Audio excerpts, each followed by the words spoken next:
అందరికీ నమస్కారం. కలెక్టర్ గారికి, ఎమ్మెల్యే జాన్ గారికి, డిప్యూటీసీ గారికి, మన కొత్తపల్లి పంచాయతీ సెక్రటరీ షర్ఫుద్దీన్ సార్కి ప్రత్యేకంగా. ఎందువల్ల అంటే మేము అర్జీలు ఇస్తాం కలెక్టర్ దగ్గరికి పోయి, మీరు వస్తారు ఎవరినోని పట్టుకొని సంతకాలు చేయించుకుంటున్నారు, మీ పని కలెక్టర్ దగ్గర సబ్మిట్ చేసేస్తున్నారు. కానీ ఇక్కడ పరిస్థితి చూడండి ఎంత దౌర్భార్యంగా మారిందో. మన మదనపల్లి జిల్లా అయిందా? ఇక్కడ వచ్చి ఎవరైనా చెప్పండి చూద్దాం, ఎవరైనా జిల్లా అయిందేమో అని. మురికి కాలువలో చూడండి సిపిఐ కార్యకర్తలు వచ్చారు, ఎక్కడ అడుగు పెట్టాలో అర్థం కావడం లేదు పాపం వాళ్లకు. ఉచ్చల్లో పెట్టాలా, కాలువ నీళ్ళలో పెట్టాలా అనేది.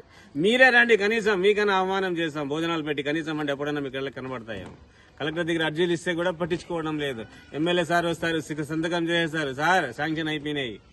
సార్ 3 ఏళ్ల నుండి పొట్లాడుతున్నాం, 6 ఏళ్ల నుండి అర్జీలు చూడండి మీ ఆఫీస్లో ఎన్ని పడినాయో. కానీ ఇక్కడ వచ్చి దౌర్భాగ్యం చూడండి మనది ఎట్లా ఉందో. చిన్న పిల్లోళ్ళని చెప్పుకోలేము, పెద్దోళ్ళని చెప్పుకోలేము. ప్రతిరోజు పోట్లాటే. ఒక్కరోజు ఎవరైనా సుఖంగా పండుకున్నారంటే లేనే లేదు.